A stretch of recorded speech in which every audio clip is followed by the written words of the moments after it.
Saya ulangi bahwa karena dalam poin ketauhidan, juga poin keadilan dan poin kenabian, khususnya poin keadilan, poin ketauhidan dan poin kenabian, telah terbukti bahwa memang Allah itu Esa dan Muhammad SAW itu adalah utusan daripada Sang Maha Pencipta, maka kita boleh dalam poin-poin 4 dan 5 sebagai kerinjanya mengambil daripada kedua sumber tersebut, yaitu Al-Quran dan Al-Hadis yang sahih.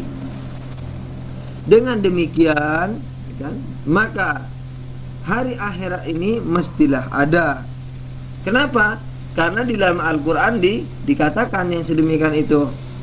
Begitu juga dalam hadis-hadis Nabi dengan jelas mengatakan masalah-masalah itu. Semacam misalnya hasibu qabla an tuhasabu, qabla an tuhasibu, hasibu qabla an tuhasabu. Hisablah dirimu, hitunglah dirimu, kalkulasilah dirimu sebelum engkau dikalkulasi besok. Hitunglah baik burukmu sebelum engkau sebelum engkau dihitung nanti pada hari pengadilan. Begitu juga ayat-ayat banyak sekali yang menunjukkan akan adanya hari akhirat, yaitu hari pengadilan. Semacam faman ya'mal mithqala, a'udzubillahi minasyaitonir rajim, faman ya'mal mithqala dzarratin khairan yarah wa man ya'mal mithqala dzarratin syarran yarah. Begitu juga misalnya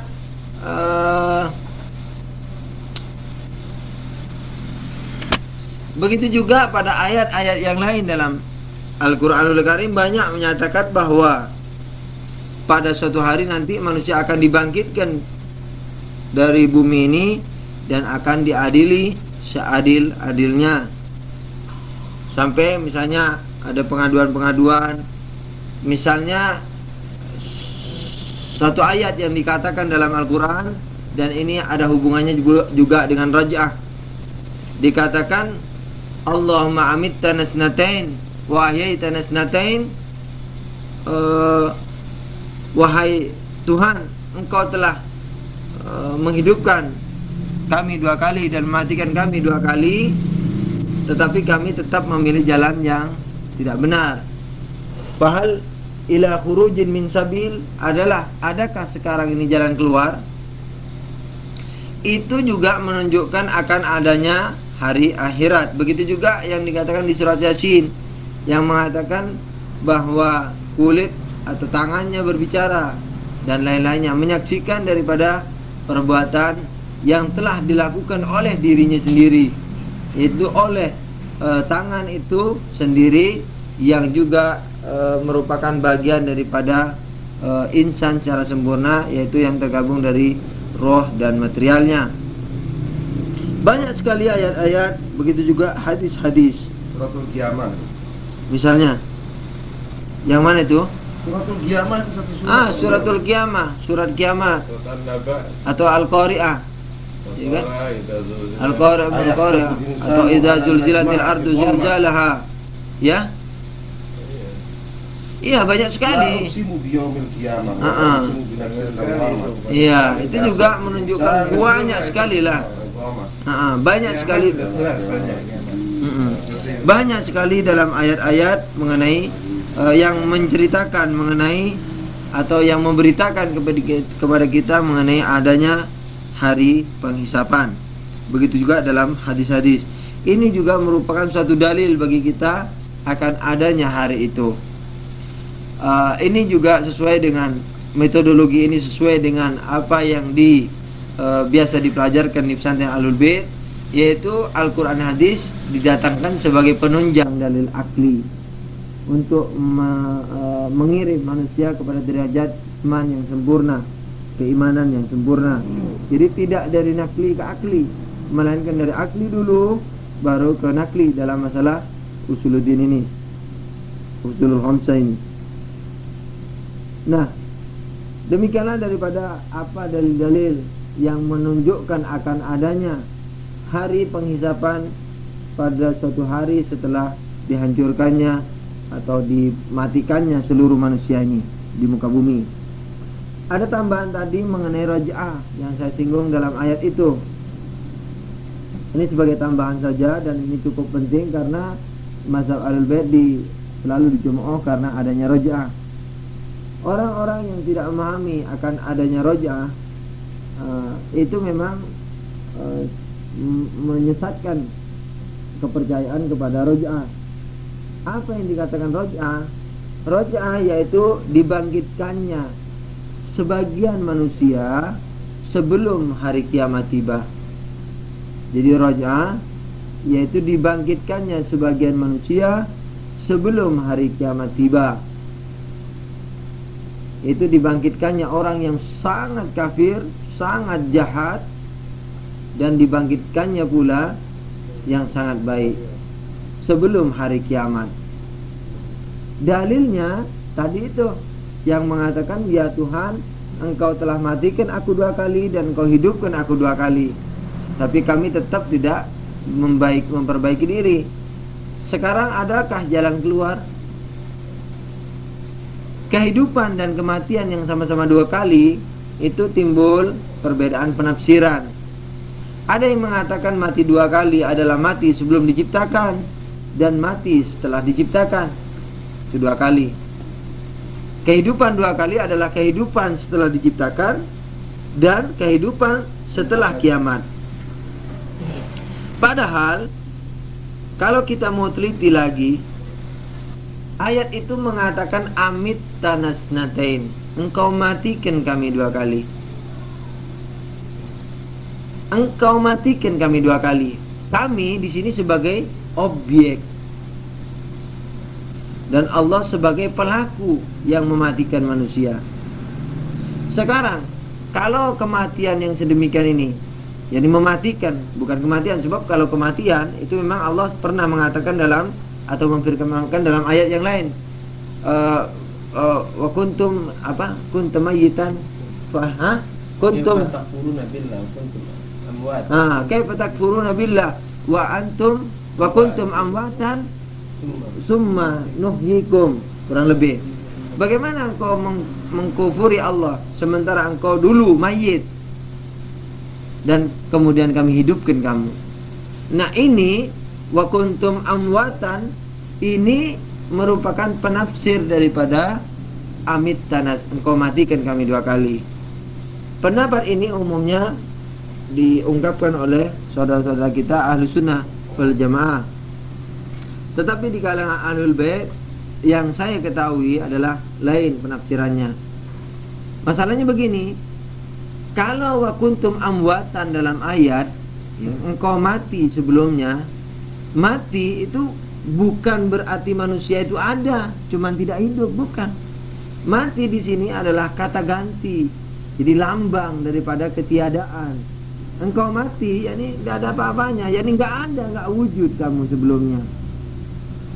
Sementara pada ayat yang telah disebutkan sebelumnya, engkau matikan kami 2 kali, yakni itu harus ada objek. Karena kata kerjanya, kata kerja yang perlu kepada objek. Fi'lun, apa istilahnya? Muta'addi, bukan fi'lun lazim. Kata dalam bahasa Indonesia, kata kerja yang perlu objek, tidak seperti berjalan. Kalau berjalan kan tidak perlu objek. Tapi kalau makan kan perlu objek, perlu penderita. Makan nasi, kan? Minum air perlu penderita. Kata kerja yang perlu penderita. Tapi ada kata kerja yang tidak perlu penderita. Berjalan. Saya berjalan.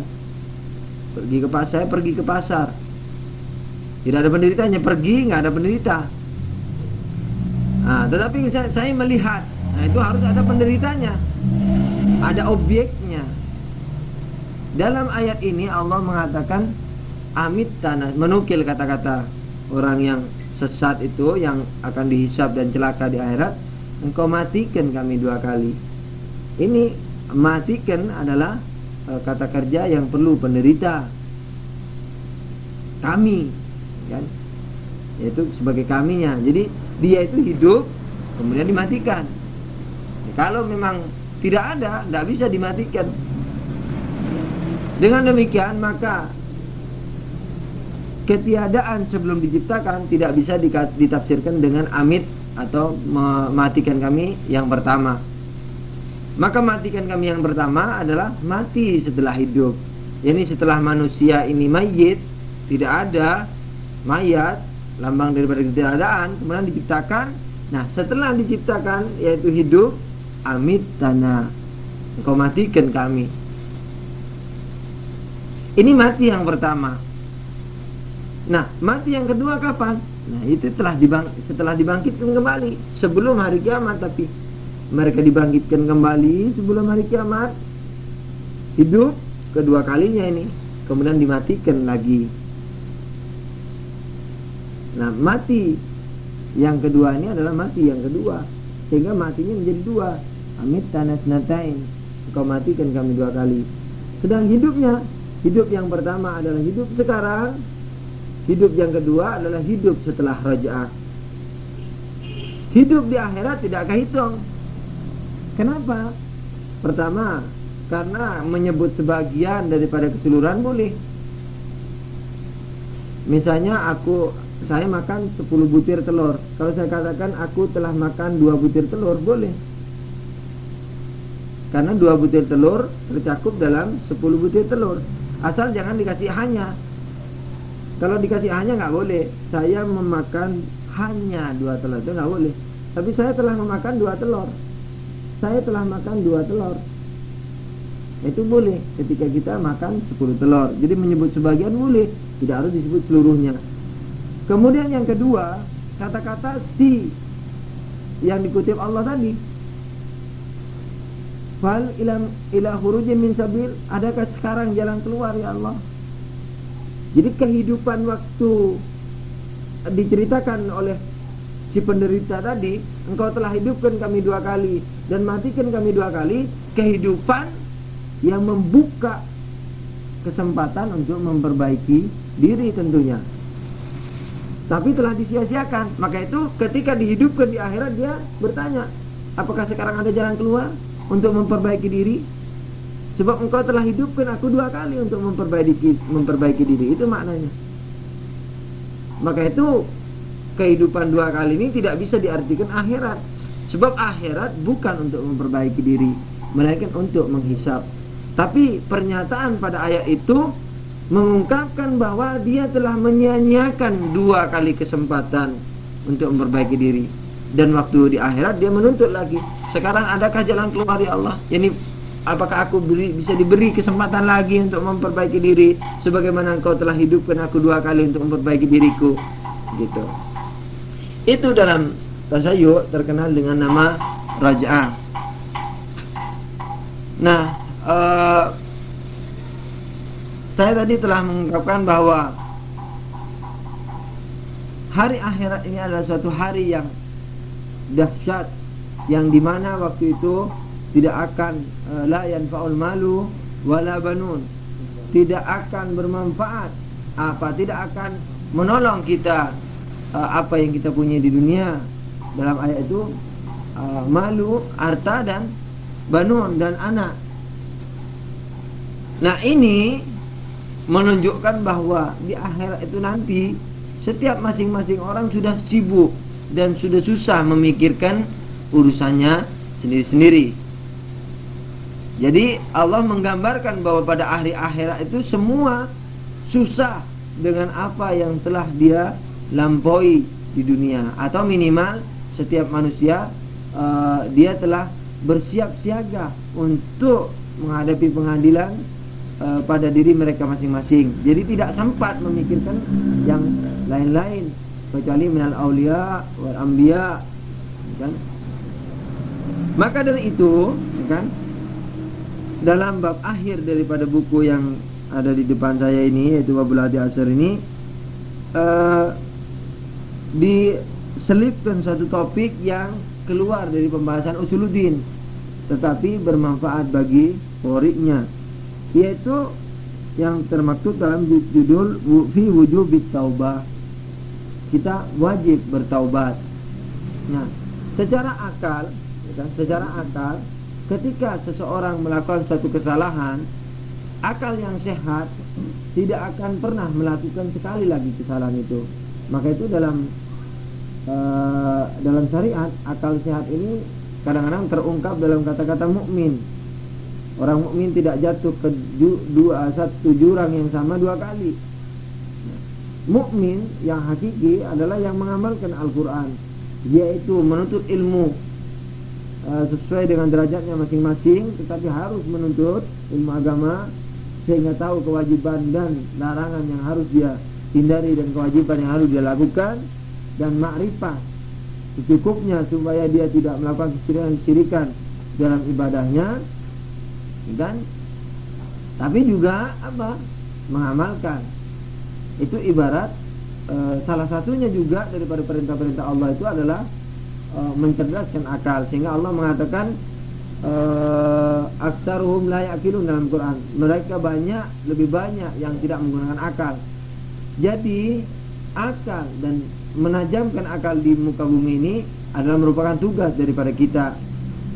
Maka dari itu akal yang sah, orang yang mengamalkan Islam secara sempurna, dia adalah iman atau dia adalah mukmin sampai ke derajat iman yang sempurna. Termasuk di dalamnya adalah kesehatan akal yang dia miliki. Dengan demikian maka dua hal tadi bisa dipadukan, antara akal yang sehat yang mengatakan yang tidak akan pernah melakukan kesalahan dua kali dalam hal yang sama. Jadi akal yang sehat. Jadi ketika dia melakukan kesalahan itu pun sudah tidak logis. Ketika dia melakukan lagi, ini keluar dari kriteria akal yang sehat. Maka dari itu taubat ini pun secara akal tetap merupakan suatu kewajiban akliyah. Di samping itu juga merupakan suatu kewajiban syariah. Salah satu dalilnya juga yang menunjukkan satu kewajiban bertobat ini adalah secara akal, sejak dulu-dulu pembahasan kita telah membuktikan akan adanya hak akhirat. Sesuai dengan akal justru harus ada akhirat itu. Hari pembahasan itu harus ada. Maka dari itu ketika seseorang melakukan kesalahan yang sudah dengan akalnya dia mengetahui hari pembalasan, maka seyogyanya menjadi kewajiban dia untuk menghindari siksa yang amat pedih di akhirat itu. Maka itu dia harus bertaubat, alias wajib dia bertaubat. Kemudian bersedih atas suatu kesalahan. Itu merupakan suatu yang tertuntut oleh akal dan nakal. Akal dan nakal. Jadi istilahnya kalau kita berbuat salah, kan, teledor, akal lupa, kemudian tidak nadam, tidak sedih, maka itu tidak logis. Artinya keluar daripada kriteria akal yang sehat. Begitu juga keluar daripada tuntutan syariat. Maka dari itu setiap seseorang yang tidak bertaubat ketika melakukan sesuatu kesalahan, maka tidak mustahil kesalahan itu akan semakin besar, semakin hari semakin besar. Contoh yang amat dikenal oleh semua kaum muslimin adalah terjadinya pengingkaran iblis terhadap perintah Allah yang memerintahkan mereka untuk bersujud kepada Nabi Adam. Kesalahan pertama iblis adalah melihat dirinya lebih baik ketimbang Nabi Adam. Tetapi setelah ditanya, kenapa engkau tidak sujud? Dia mengutarakan pendapatnya di hadapan penciptanya sendiri. Pendapat yang berlawanan dengan penciptanya ini sudah tidak logis, sesuai dengan aturan akal sehat, kan? Terus sekarang yang kedua, yang ketiga nih tambah besar, ya kan? Setelah Allah mengatakan kamu akan diazab, dia mengatakan tidak apa-apa, tapi tunda aku dan beri aku kesempatan, akan kubawa seluruh manusia ini untuk mengkhianati kamu. Jadi kesalahannya kalau tidak ditaubati, itu secara akli juga dan juga nakli khususnya, ini bisa dia bertambah dan bertambah.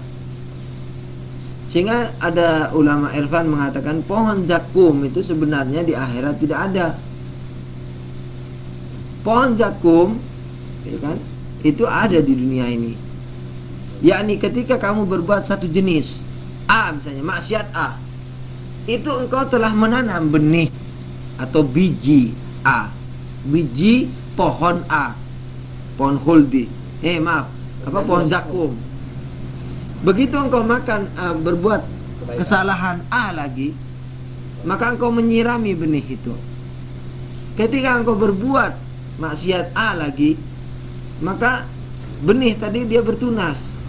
Ketika engkau melakukan kesalahan yang sama, terus semakin gede dan semakin menjadi pohon. Ketika menjadi pohon, susah bagi kamu untuk menebang. Maka dari itu, orang yang berbuat kesalahan yang begitu hebat terlanjur, maka susah dia keluar daripada kesalahannya. Walaupun dia sadar bahwa dia harus keluar dari daerah itu. Banyak itu orang yang, atau dapat kita lihat bahwa dia tahu salah, bahwa dia tahu bahwa dirinya dalam kesesatan, tapi dia tidak mampu keluar. Dia tersiksa setiap hari. Karena apa?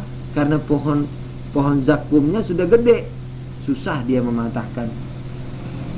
Itu mengerikan sekali. Akal tetap tidak bisa dibohongin. Ketika orang salah, akal tetap mengatakan kamu salah. Kamu takabur di muka bumi ini. Kamu akan diazab oleh Allah. Tapi ya bagaimana? Itu dia tidak bisa keluar. Sama dengan orang misalnya mabuk, tahu heroin, dia tahu bahwa heroin itu misalnya tidak baik untuk dirinya. Dia tahu misalnya homo atau ya homoseksual atau misalnya lesbian atau apalagi yang biasa gay misalnya, itu dia tahu bahwa ini tidak baik.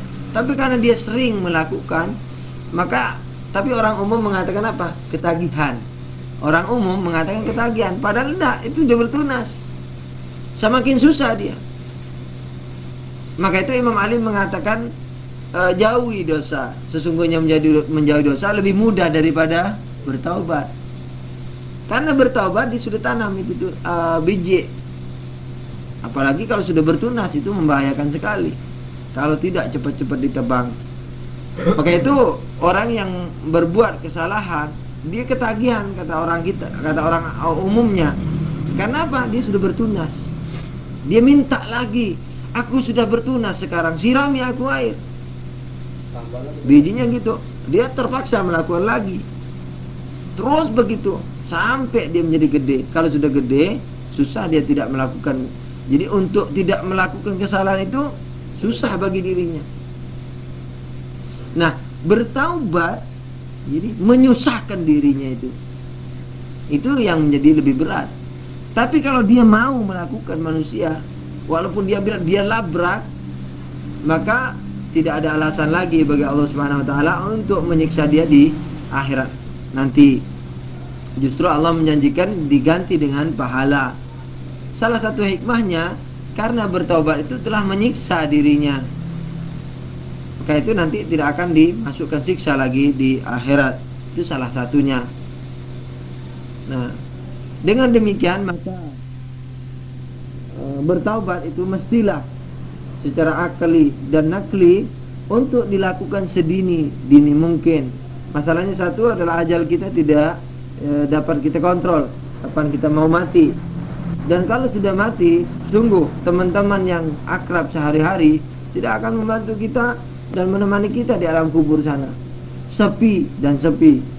Ya, maka itu kita kalau perlu, pernah saya mewajibkan kepada salah satu 3 orang waktu itu, saya mewajibkan mereka untuk melakukan renungan tentang mati minimal 5 menit sehari, menjelang tidur atau setelah subuh. Sebab ini merupakan suatu senjata yang paling ampuh menuju taubatan nasuha. Jadi yang direnungkan apa? Hanya tentang mati. Dia pikirkan dirinya mati, kemudian dimandiin, kemudian dikafanin, kemudian digotong, kemudian dipendam dan sendiri dikubur. Itu aja yang dipikir setiap hari. Sampai betul-betul seakan-akan kita itu melihat diri kita sudah mati betulan. Kalau ini dilakukan dengan istiqomah setiap hari, insya Allah setiap saat pada hari menjelang atau di antara 5 menit itu akan banyak terkontrol ketika dia misalnya ingin berbuat maksiat. Sebab apa? eh, tidak terkendalinya manusia sehingga dia berbuat kesalahan bahkan terulang-ulang, yang mana ini merupakan suatu keanehan bagi barangkali makhluk atau aulia.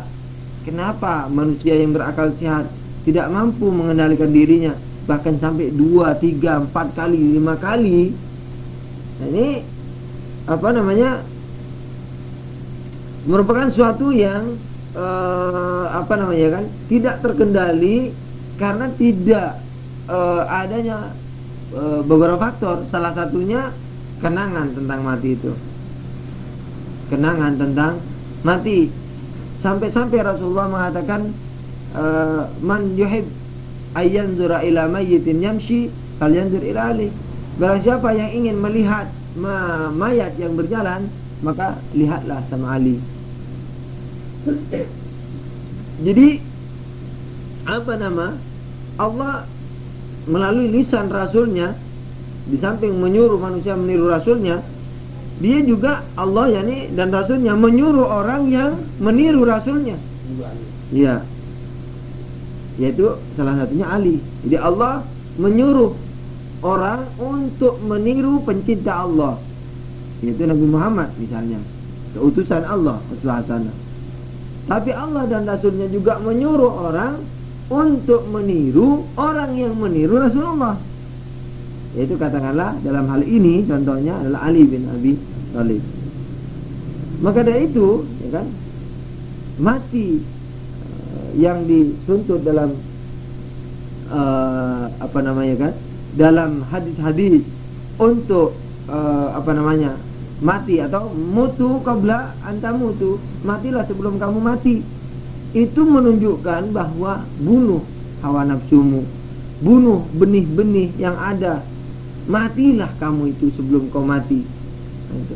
Nah ini jadi kematian, ya kan? Kalau kita renungi sehari-hari atau setiap harinya kita renungi masalah itu, insya Allah kita akan tercambukkan untuk menjadi orang yang lebih baik, insya Allah. Di break ini ya, boleh. Sallu ala Nabi, Allahumma salli ala Muhammad wa ali Muhammad. A'udzubillahi minasyaitonir rajim. Sallu ala Nabi, Allahumma salli ala Muhammad wa ali Muhammad. Bismillahirrahmanirrahim. Sedikit saya mau mengulang atau menambah sedikit mengenai pohon zakum yang tadi sudah dijelaskan bahwa ada seorang penafsir menafsirkan bahwa pohon zakum itu adalah pohon yang berbuah setan, berbuah kepala iblis, istilahnya berbuah benih kejahatan, yang kalau seseorang berbuat maksiat telah memakan dari buah itu dan menanam bijinya, kalau berbuat lagi akan tersiram sampai menjadi gede. Nah, di dalam Al-Quran yang bersangkut paut dengan ayat ini dikatakan mereka itu memakan buah berduri itu tanpa mereka suka, tapi tidak kenyang-kenyang, tapi dimakan. Jadi itu adalah merupakan juga siksa batin yang ada di dunia ini ketika orang melakukan maksiat. Dia kalau sudah terlena dengan maksiat terlalu lama, dia itu tidak suka sebenarnya kepada hal yang dia lakukan, tapi dia tidak bisa keluar daripada lingkaran setan yang telah dia bikin sendiri. Tapi kalau dia mampu bertekad dan membongkar dirinya dan betul-betul seperti pernah di satu orang di Indonesia ini yang pernah sampai kepada saya, tapi ini bukan masalah tobat, dari masalah takut terjerat karena barangkali merasa atau khawatir dirinya tidak mampu mendapat amanat ilahi. Jadi duit bisa dikatakan lebih dari 1 miliar itu dia tidak, walaupun dihadiahkan untuk dia tidak mengambilnya. Karena apa? Lingkaran setan itu takut terbentuk pada kehidupannya sehingga mau keluar nanti susah. Dan dia barangkali lebih memilih untuk di luar. Karena apa? Karena uang yang sebesar itu memang dengan syarat-syarat tertentu, bukan dengan cara yang katakanlah kita sugol dan sebagainya. Dengan syarat-syarat tertentu dia mau diupah dengan senilai itu, tapi dia tidak melakukan hal itu, dan uang yang sebegitu banyak itu dia tidak mengambilnya. Hal ini merupakan satu penjagaan diri sebagaimana dianjurkan oleh Imam Ali. Jauhilah dosa sebelum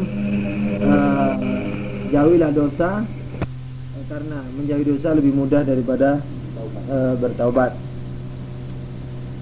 Saya pikir malam ini hanya itu yang bisa saya sampaikan. Barangkali ada pertanyaan-pertanyaan, dan mudah-mudahan dari pertanyaan itu bisa menambah materi untuk malam ini.